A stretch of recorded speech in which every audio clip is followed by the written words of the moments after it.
주님은 나의 요새, 주님은 나의 소망, 나의 소망, 나의 힘이 되신 여호와. 주님은. 할렐루야.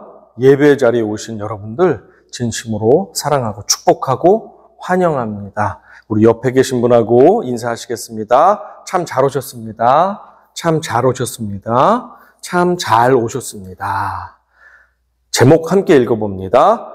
진실을 말하지 않으려거든 차라리 침묵하라. 주인의 양을 치는 어린 목동이 있었습니다. 푸른 초장에서 양떼를 치는 소녀는 하루 종일 대화할 상대도 없었고 장난칠 사람도 없이 반복되는 하루하루가 너무너무 지루했습니다. 그러다가 한 번은 주인 아저씨가 했던 말이 생각났습니다. 늑대가 나타나거든 양떼를 지키기 위해서 늑대가 나타났다! 라고 외쳐라. 그러면 마을 사람들이 도와줄 거야. 라는 말이 생각났습니다. 장난기가 발동한 이 소년이 소리쳤습니다. 늑대가 나타났다! 늑대가 나타났다! 이 소리를 들은 마을 사람들이 곡괭이와 몽둥이를 들고 이 소년 있는 곳으로 달려왔습니다. 여러 사람들이 달려와서 도와주려고 합니다. 늑대가 어디 있단 말이냐? 아, 방금 늑대가 저쪽으로 도망갔어요. 라고 말했습니다. 사람들이 이상해하면서 자기 왔던 곳으로 돌아갔습니다. 그렇게 하면서 재미있다 낄낄낄낄 혼자 웃었던 소년이 며칠이 또 지났는데 너무너무 심심한 겁니다. 저번에 했던 장난 또 해볼까? 늑대가 나타났다! 늑대가 나타났다! 늑대가 나타났어요! 도와주세요! 살려주세요! 이 소리를 들은 마을 사람들이 또 늑대가 나타났다고? 몽둥이와 곡괭이를 들고 또 달려왔습니다. 그래! 늑대가 어딨냐? 아우, 아저씨, 아줌마들이 오는 소리를 듣고 늑대가 저기로 도망갔네? 아유, 어쩌지? 조금만 더 빨리 오지 그랬어요.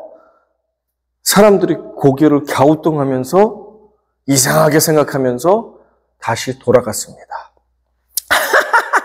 바보 같은 사람들, 쏘가 넘어갔구나 하면서 혼자 신이 났습니다.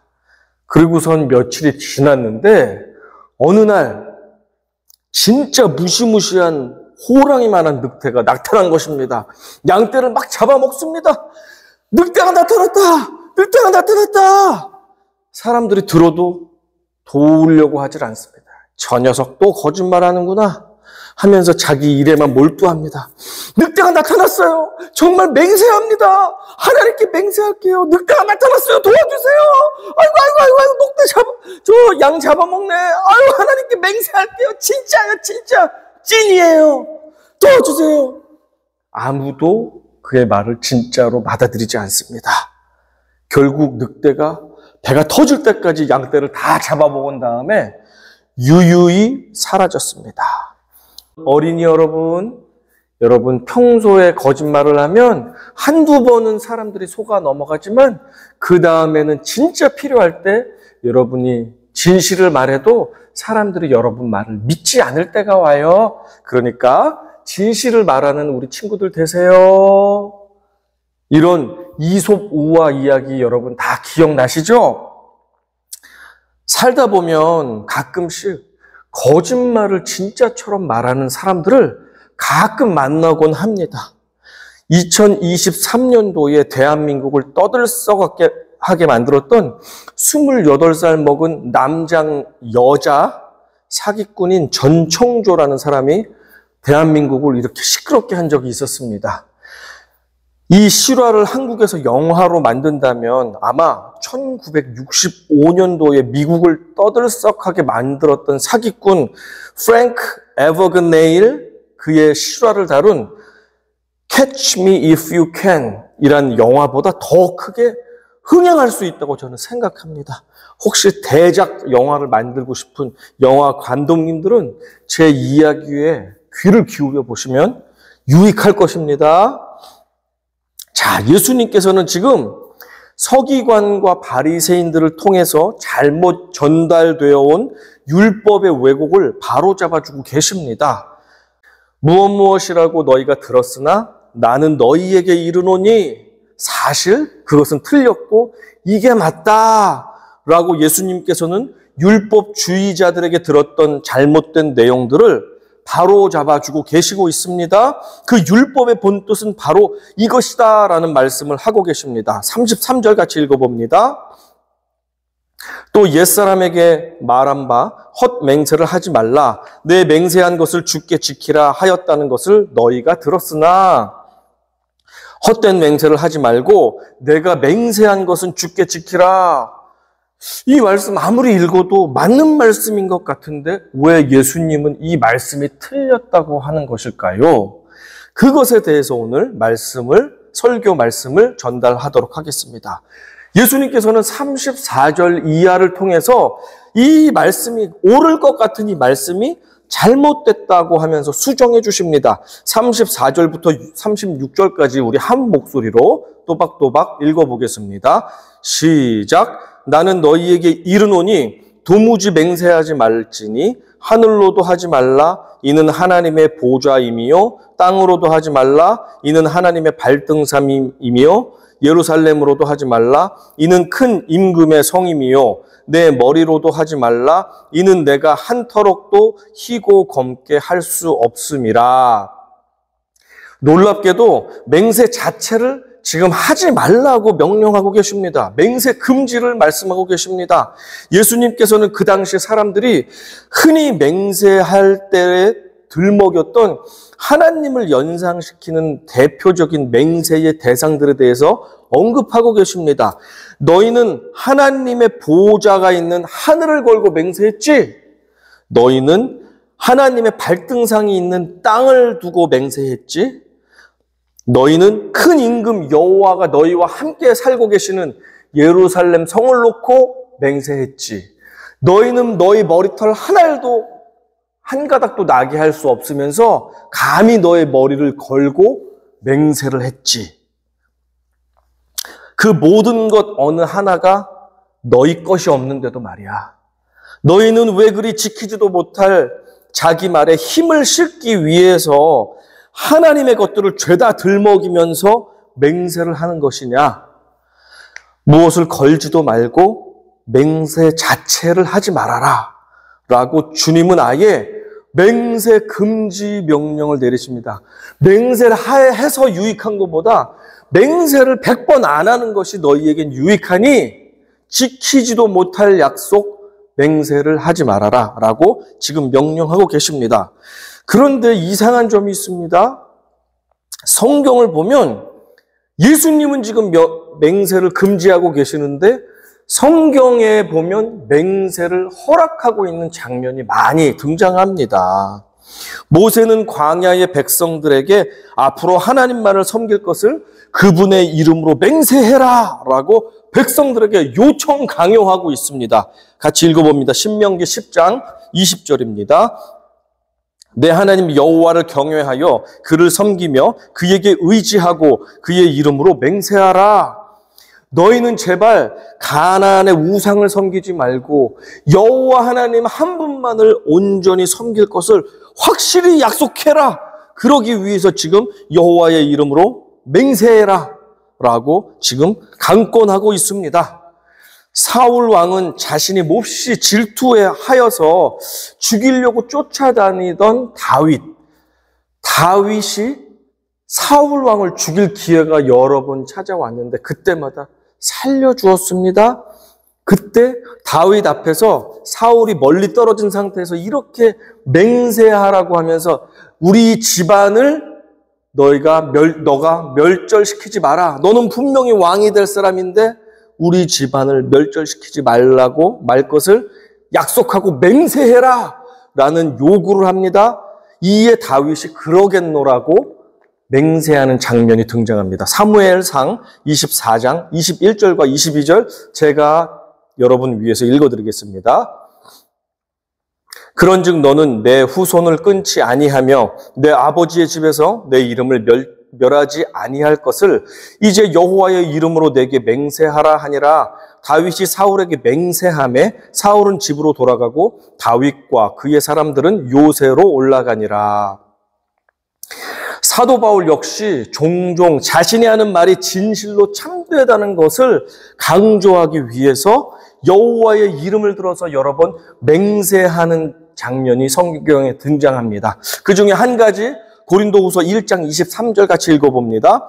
내가 내 목숨을 걸고 하나님을 불러 증언하시게 하노니 내가 다시 고린도에 가지 아니한 것은 너희를 아끼려 함이라 라고 하면서 하나님의 이름을 들먹이면서 맹세하는 장면이 나오고 있습니다.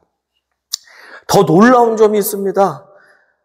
그 놀라운 점은 하나님 아버지께서 인간들에게 자신의 말씀이 틀림이 없다는 사실을 확인해 주시기 위해서 직접 친히 맹세를 하고 계시다는 장면입니다.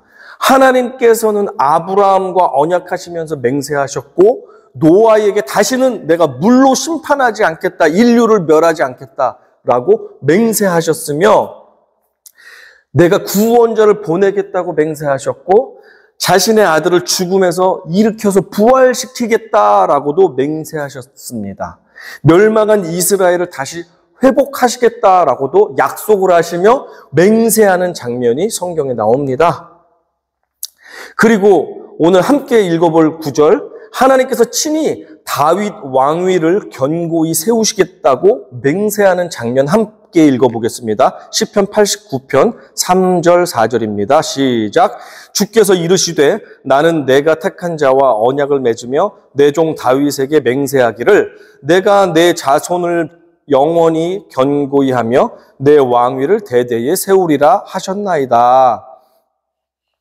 하나님께서 자신이 직접 맹세하신 그대로 솔로몬 이후에 통일 왕국이 남유다와 북이스라엘로 갈라지게 되었지 않습니까? 분열된 북이스라엘은 210년 동안에 9번이나 왕조가 바뀌었습니다.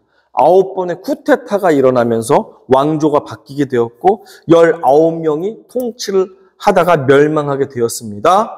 하지만 하나님께서는 다윗에게 약속하신 그대로 남유다만큼은 다윗의 혈통으로 처음부터 끝까지 이 왕조가 끊어지지 않게 하셨고 20명의 왕들이 왕위를 이어받을 수 있게 그렇게 약속을 하시고 지켜주셨습니다. 하나님처럼 완벽하게 전능하시고 전지하신 분께서 약속을 한 번 하셨으면 두 번 다시 어기시지 않는 그 전능하신 분께서 인간들에게 이렇게 맹세까지 하시는 이유가 무엇일까요? 히브리서에는 그 답이 나와 있습니다. 히브리서 6장 17절과 18절입니다. 하나님은 약속을 기업으로 받는 자들에게 그 뜻이 변하지 아니함을 충분히 나타내시려고 그 일을 맹세로 보증하셨나니 이는 하나님이 거짓말을 하실 수 없는 이 두 가지 변하지 못할 사실로 말미암아 앞에 있는 소망을 얻으려고 피난처를 찾는 우리에게 큰 안위를 받게 하려 하심이라. 쉽게 말하면 하나님은 완벽하게 진실을 약속하시고 지키시지만 문제는 인간이 연약하고 의심이 많다는 것입니다.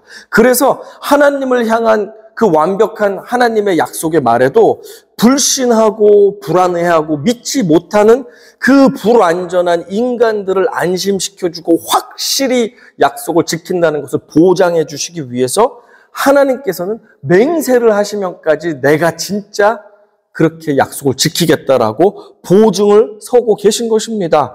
의심 많고 변덕이 심한 인간들에게 확신을 심어주시기 위해서 하나님께서 인간들에게 맹세까지 하시면서 우리에게 그 약속을 이루어 주시고자 하는 그 열망에 우리는 감동하고 감사하지 않을 수가 없습니다. 자, 그렇다면 우리는 예수님의 맹세 금지령을 그대로 지켜야 할까요? 아니면 안 지켜도 될까요?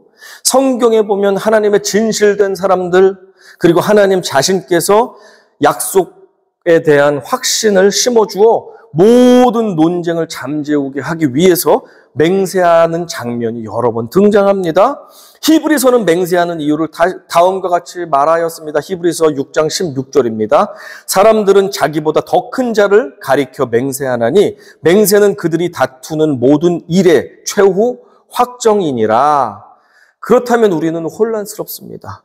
그런 사실을 모를 리가 없으신 예수님께서 아예 맹세 자체를 하지를 말라고 금지하시고 있기 때문에 맹세를 그럼 하지 말아야 되나, 아니면 하나님도 하셨고 하나님의 사람들도 하셨으니 맹세를 해도 상관이 없나? 바리새인들은 지금 맹세를 꼭 필요하게 잘하고 꼭 지키라고 말하는데 맹세를 해야 될까 말아야 될까 갸우뚱할 수 있습니다. 자, 그렇다면 이것은 성경 속의 모순이 아닌가라는 생각이 듭니다. 의구심이 듭니다. 예수님의 명령은 사실 이것이었습니다. 37절 보겠습니다. 같이 읽어봅니다. 오직 너희 말은 옳다, 옳다, 아니다, 아니다 하라. 이에서 지나는 것은 악으로부터 나느니라. 다시 말하면 너희는 이제부터 있는 그대로를 말하라는 것입니다. 너희 말에 악한 의도를 넣어서 조금이라도 거짓을 섞거나 무언가를 숨기면서도 자기의 말이 참말이라고 상대가 믿도록 만드는 그런 어떠한 권위 있는 대상을 빌려서 맹세하는 행위는 하나님 보실 때 죄악이니까 절대 하지 말라라는 것입니다. 순수하지 못한 의도를 가지고 하는 맹세에 대해서만큼은 예수님께서 지금 금지하고 계신 것이 틀림이 없습니다. 그러니까 우리가 순수하진 않은 의도, 순수치 못한 의도로 사람들에게 확신을 심어주고자 하는 말은, 그런 맹세 따위는 우리가 절대 해서는 안 된다는 것입니다. 너희는 그저 옳으면 옳다라고 말하고 아니면 아니다라고 말하라는 것입니다. 맹세를 인간의 본심을 감추기 위한 방법으로 악용해서 남발하지 말라는 것입니다. 사람들 속아 넘어가게끔 내 마음 생각은 그렇지 않은데 속이기 위해서 하는 맹세 절대 하지 말라는 것입니다. 예수님 당시 맹세가 문제가 되었던 것은 크게 두 가지 이유 때문이었습니다. 유명한 주석가 윌리엄 바클리가 말하듯이 첫 번째 이유는 경박한 맹세의 남발 때문이었습니다.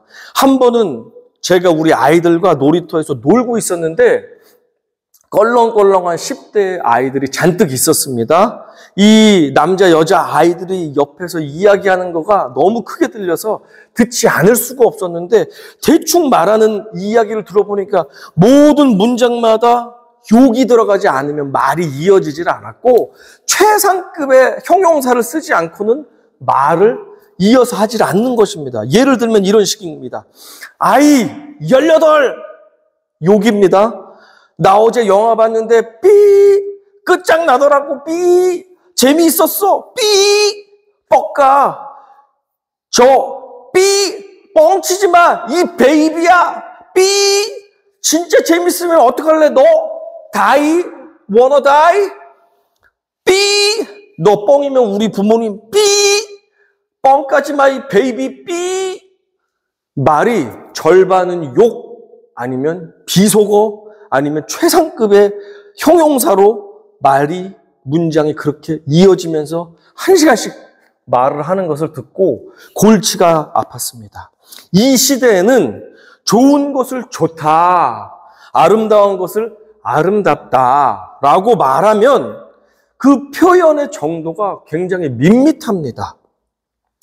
예전에는 it was good 이라고 말하면 아 그거 참 좋았어 라는 충분한 의미가 전달됐는데 지금은 it was good 하면 그거는 나쁘진 않아. 그런데 대단히 좋지도 않아. 라는 표현밖에 강도가, 표현의 정도가 약해졌습니다. great 정도는 돼야지, 괜찮아. 봐줄만 해. 정도가 되었고, excellent나 wonderful 정도 말해줘야지 정말로 좋다는 의사 표현이 그제서야 되는 시대가 되었습니다. 이러니 정말 언어의 인플레이션이 굉장히 심각한 시대가 이 시대입니다. 예수님 시대에도 비슷했던 것 같습니다. 너도 나도 할 것 없이 자기의 말이 진실하다는 것을 강조하기 위해서 사람들은 경쟁하듯이 하늘이건 땅이건 성전이건 내 머리건 무엇이건 상관없이 맹세를 심하게들 경쟁하듯이 해댔습니다. 내 말이 옳아, 내 말이 정말 옳아 하면서 과장법을 그렇게 쓰며 맹세를 그렇게 했습니다. 예수님은 있는 그대로 말하면 될 것들을 전부 맹세를 통해서 과장해서 말하는 그 태도에 대해서 틀렸다. 그러려면은 아예 맹세 자체를 하지 말아라 라는 뜻으로 말씀하신 것입니다. 100%, 1000% 내가 생명에 다해도 하나님 앞에서 내가 지킬 수 있는 약속이 있다면 맹세하십시오. 하라는 것입니다. 그러나 그런 것이 아니라면 내 의도가 조금도 순수하지 않다면 그냥 있는 그대로 말하면 될 것이지 맹세를 굳이 사용하지 말라라고 예수님은 말씀합니다. 이 의미를 아시겠죠? 해도 되지만 굳이 내 속 의도와 다른 이야기가 있으면서 과장해서 하려는 말의 표현이 있다면 굳이 맹세하지 말아라. 절대 안 해도 상관없으니까 맹세하지 말아라. 그런 의미로 예수님이 맹세를 금지하셨던 것입니다. 두 번째 예수님 시대의 맹세가 남용되었던 것은 회피하는 맹세라는 것이 있었다는 것입니다.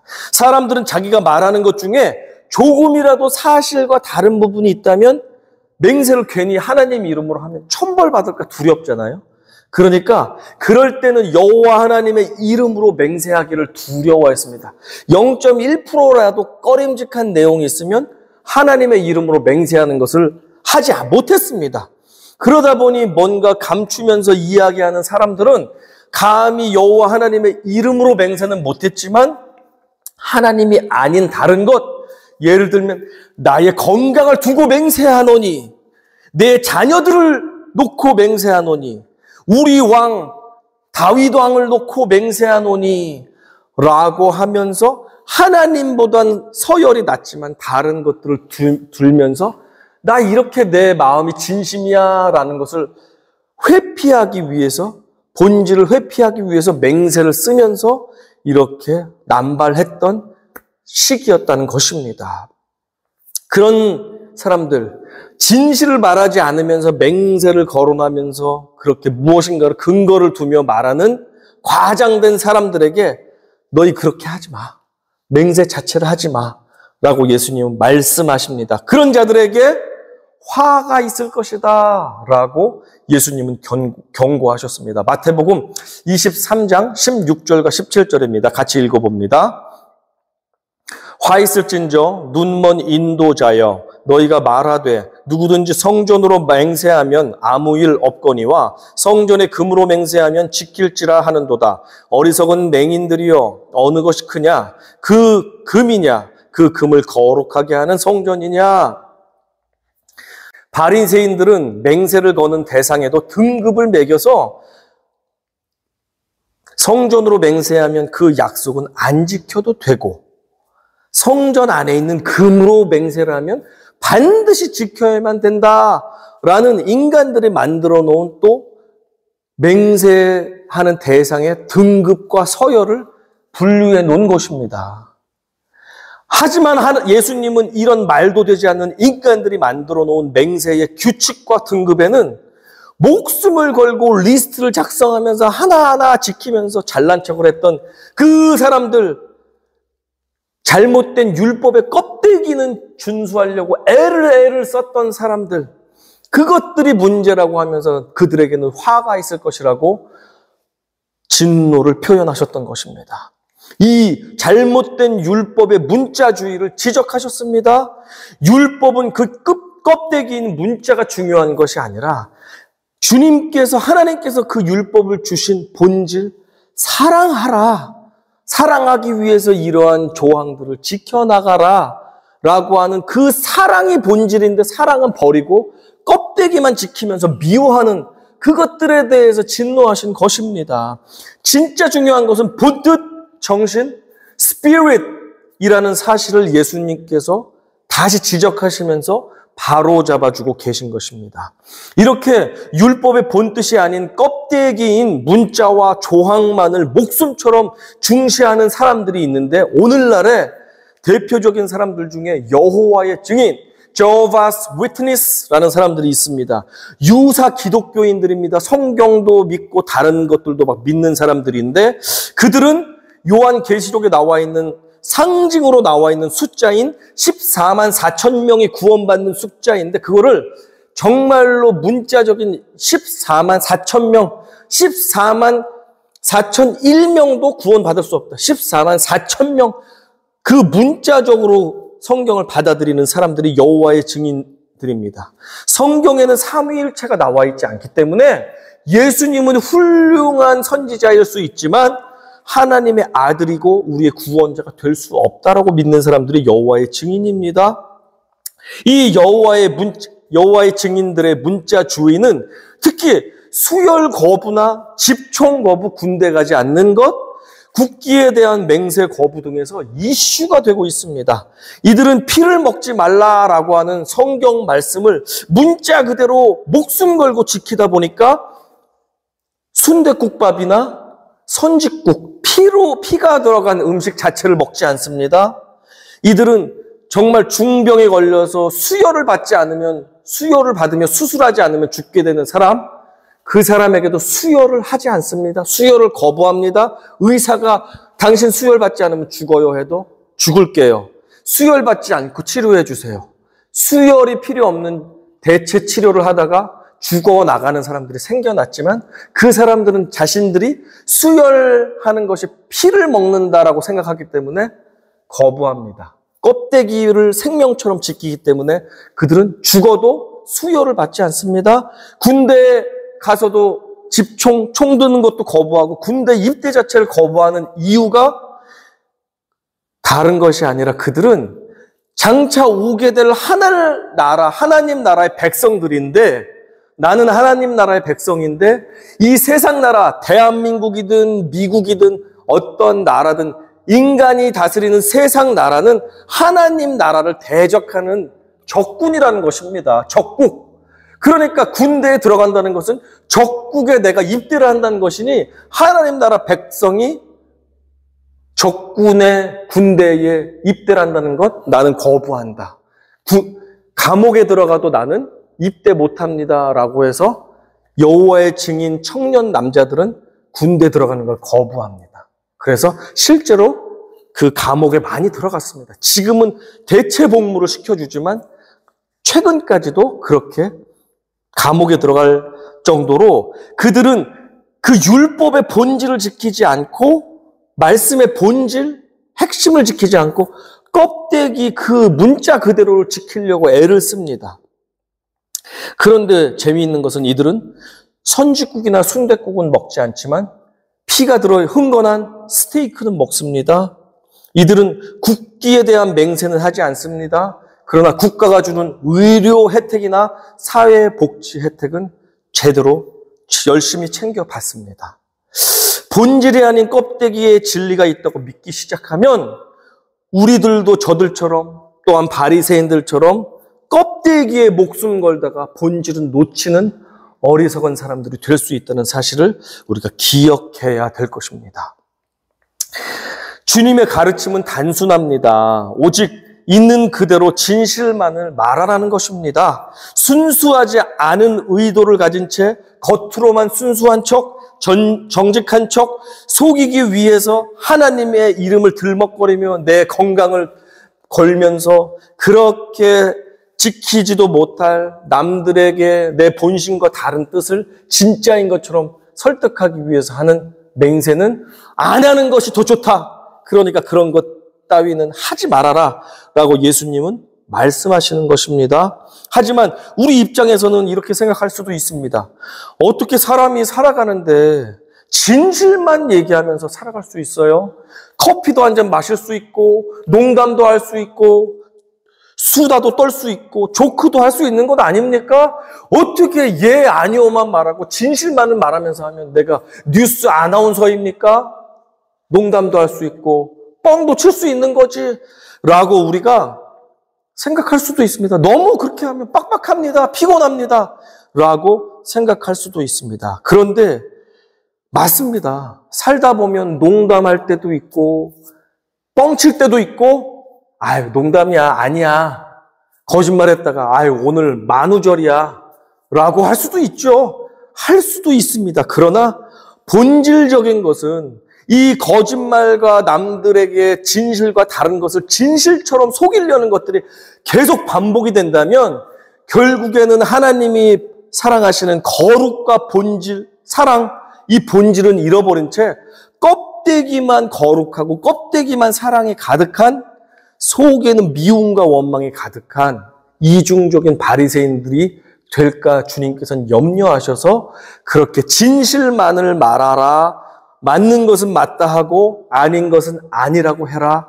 과장해서 맹세까지 하면서 불필요하게 네가 사람들에게 그렇게 내가 정당하다는 것을 그렇게 강력하게 말할 필요가 전혀 없다라고 주님이 말씀하고 계신 것입니다. 그러니 우리는 농담도 할 수 있고 사람들과 재미있게 수다도 떨 수 있습니다. 그러나 내 내면을 거룩하고 정직하게 해서 그것이 내 삶의 모든 순간 정직하게 나오고 거룩한 말들이 나온다면 얼마든지 형제 자매들과 이웃들과 교제하며 장난도 치고 수다 떠는 거 누가 뭐라고 합니까? 거짓만 없다면 과도하게 맹세하면서 하나님의 이름을 들먹거리며 하나님께 영광을 가리는 일만 없다면 얼마든지 농담해도 되고 얼마든지 즐겁게 스몰 토크도 하고 수다도 떨고 하면서 친구들과 형제 자매들과 교제하며 사랑을 나누시기 바랍니다.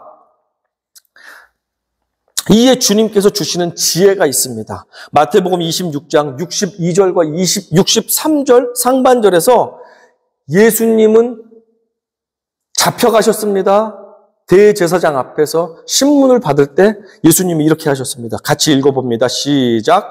대제사장이 일어서서 예수께 묻되 아무 대답도 없느냐? 이 사람들이 너를 치는 증거가 어떠하냐 하되 예수께서 침묵하시거늘 진실을 말해도 소용이 없을 때가 있습니다. 진실을 말하는 것이 유익하지 않을 때도 있습니다.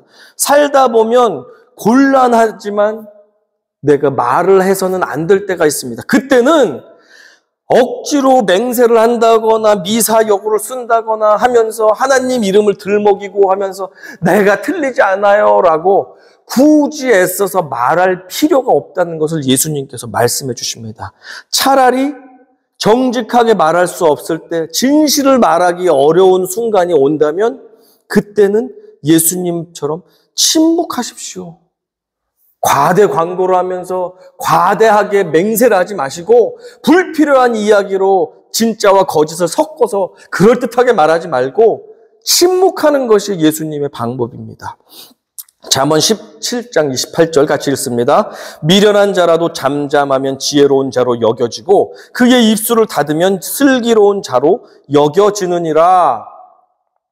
언제나 진실을 말하십시오. 진실을 말하기 정말 곤란하고 어려운 순간이 때로는 있을 수도 있습니다. 문제가 되기 때문에 진실을 말하지 못할 때도 살다 보면 있을 때가 가끔 있습니다. 그럴 때라면 차라리 침묵하십시오. 예수님처럼. 온갖 미사여구를 쓰고 하나님을 들먹이며 맹세하며 있지도 않은 말, 거짓말을 막 섞어가지고 수다를 떠는 것보다 능수능란하게 언변 좋게 말하는 것보다 차라리 곤란하고 말하기가 힘든 상황이면 침묵하십시오. 그것이 주님께서 우리에게 주시는 지혜입니다. 하지만 할 수 있다면 진실을 말할 수 있는, 언제나 진실을 말할 수 있는 주님의 성도님들이 다 되시기를 이 시간 축복합니다. 우리가 과장돼서 말하는 것, 의도와 다른 것을 이것저것 하나님을 욕되게 하면서까지 내가 맹세하는 것, 그러한 언어 생활, 그러한 인생의 태도는 버리라는 것을 예수님께서 말씀하십니다. 진실을 말씀하십시오. 그러나 때때로 진실을 말하기 곤란한 시간이 있다면 차라리 침묵하십시오. 이것이 주님께서 오늘 우리에게 주시는 지혜입니다. 우리 주신 말씀을 기억하며 함께 기도하며 나아가시겠습니다. 아버지 하나님, 우리가 살아가면서 지키지도 못할 약속을 남발하였고 하나님의 이름을 들먹이며 약속한 적도 있고, 하나님, 우리가 내 말이 진실이라고 말하면서 내 마음에 숨은 의도를 가지고 사람들을 설득하기 위해서도 맹세하며 확언을 했던 것들이 있었다면 주님 용서하여 주시고, 아버지, 이제는 아버지, 옳은 것은 옳다 말하고 아닌 것은 아니라 말하고 정말 말하기가 곤란한 것이라면 차라리 침묵할 수 있는 예수님의 지혜를 닮은 저희들 될 수 있도록 도와주십시오. 우리가 회개할 것은 회개하고 주님께 간구할 것은 간구하며 주님께 우리의 언어에 입술에 할례하여 주시도록 깨끗하고 정결한 입술을 주시도록 주여 한번 외치고 통성으로 기도하겠습니다. 주여! 아버지 하나님 감사합니다. 우리 삶에 아버지 많은 언어 생활을 하게 됩니다. 때로는 내가 약속할 수 없고 지킬 수 없는 것도 약속하고 장담하고 아버지 하나님의 이름을 들먹이며 아버지 하나님 사람들에게 신용을 얻기 위해서 그렇게 장담하며 생활했던 아버지 우리의 입술을 아버지 용서하여 주시고, 다 지키지 못했던 것이 생각난다면 지킬 수 있게 하시고, 이제부터는 정말 쓸데없는 것에 대해서 쓸데없이 맹세하거나 하나님의 이름을 들먹이거나 하나님을 욕먹이는 일이 없도록 옳은 것을 옳다 말하고 정직하게 말할 수 있는 진실된 그리스도인이 될 수 있도록 도와주시고, 쓸데없이 다른 사람들에게 인정받기 위해서 내 말을 확증시키기 위해서 불필요한 아버지의 확언이나 아버지의 맹세나 아버지 하나님 장담을 하지 않는 아버지 지혜롭고 겸손한 그리스도인이 될 수 있도록 도와주셔서 아버지 지금까지의 것들을 불쌍히 여겨주시고 이제부터 입술에 할례를 하여 주셔서 정결케 하여 주셔서 옳은 것만을 말하며 정직하게 말하며 사람들을 속이며 아버지 사람들에게 아버지 두 마음을 가지면서 이중적으로 다른 사람들은 아버지 확신을 주기 위해서 다른 행동과 말과 행동이 다른 아버지 인생을 살지 않도록 저희들을 불쌍히 여겨주시옵소서. 우리 가지고 오신 기도 제목을 놓고 주님께 기도합니다. 주여 한번 외치고 기도합니다. 주여! 아버지 하나님 감사합니다. 우리에게 많은 기도의 제목이 있습니다. 이 오랫동안 계획했지만 마음대로 되지 않는 문제들이 있습니다. 하나님 진실하게 하나님의 뜻을 이루어주시기 원하고 막힌 감이 많습니다. 하나하나 넘어갈 때 성령께서 아버지 해결해 주시기를 원하고 진실하게 주님의 뜻을 구하며 나아갈 때 하나님께서 하늘의 문을 열어 하나님의 뜻대로 하나님을 신뢰하며 의지하는 자에게 문이 열리는 역사들이 일어날 수 있도록 도와주시옵소서. 건강을 위해서 기도하는 가정 주님 건강의 회복을 주시고, 마음의 상함으로 인해서 기도하는 사람들에게 마음의 평강과 하늘의 천국의 문을 열어주셔서 아버지 그들의 샘솟는 기쁨으로 나아갈 수 있게 도와주시고, 자녀들을 위해서 기도하는 가정 그들의 진로와 자녀들의 양육과 아버지 학업과 진로와 아버지 그들의 인생 가운데 성령께서 동행하시기를 기도하고 있사오니 하나님 역사하여 주시고 응답하여 주시옵소서. 우리 사업장에 어려움이 있습니까? 직장에 문제가 있습니까? 하나하나 응답하여 주시고, 내가 먼저 바뀌게 도와주시고, 내가 먼저 사랑하게 도와주시고, 내가 먼저 사랑으로 섬기게 도와주시고, 내가 먼저 하나님의 방법으로 나아갈 수 있도록 하나님 진실하고 아버지 신실하게 하나님의 방법으로 사업도 하고 아버지 직장생활도 하고 학업도 공부도 하고 하나님의 방법으로 모든 인간 생활을 하에 나갈 수 있도록 도우시고, 내가 지킬 수 없는 것을 확언하거나 맹세하거나 다짐하는 일이 없도록 도와주셔서 내가 약속할 수 있는 부분까지만 말하고 아닌 것은 아니다 하고 맞는 것은 맞다고 하며 진실된 입술로 하나님께 영광 돌리는 저희들 될 수 있도록 도와주시옵소서. 아버지 하나님 감사합니다. 살아오면서 그동안 내가 지키지도 못하는 것을 장담하고 확언하며 하나님의 이름까지 들먹이며 약속하고 맹세했던 그런 것들이 있었다면 주님 용서하여 주십시오. 주님이 그런 것 하지 말라고 말씀하시오니 제가 이제부터 그런 것 하지 않겠사오니 주님 저를 불쌍히 여겨주시고, 할 수 있는 것만 약속하는 것에는 반드시 지키되 할 수 없는 것은 못한다 말하고 할 수 있는 것은 하겠다 말하고 한다고 말했다면 책임질 수 있는 그런 성숙하고 지혜롭고 예수님을 따르는 복된 성도님들을 다 될 수 있도록 도우시옵소서. 할 수 있는 것 또 약속하신 것은 지킬 수 있게 도와주시고, 할 수 없는 것은 못한다 말하게 도와주시고, 아버지 하나님 주님만을 따라서 신실하고 정결한 입술을 가지고 사랑이 넘치는 저희들 될 수 있게, 섬기는 자들, 사랑하는 자들, 희생과 봉사를 우리 삶에서 드러내는 자들이 될 수 있도록 겉과 속이 같은 진실된 그리스도인들이 될 수 있도록 도와주시옵소서. 우리가 간구하는 모든 기도의 제목 응답하여 주시길 원하며, 눈물로 기도하는 가정 있지 않습니까? 우리의 상황을 아시지 않습니다. 막힌 문이 너무 높아 눈물 흘리며 가슴 아파하는 우리들에게 하나님 긍휼을 베풀어 주시고, 그 담벼락이 갈라져, 홍해가 갈라져 아버지 그 길을 건너는 역사가 우리 가정 가운데, 우리 교회 가운데, 우리 모두 가운데 있게 하여 주시옵소서. 모든 것 주님께 올려드립니다. 맡겨드립니다. 살아계신 예수님의 이름으로 기도드렸사옵나이다. 아멘.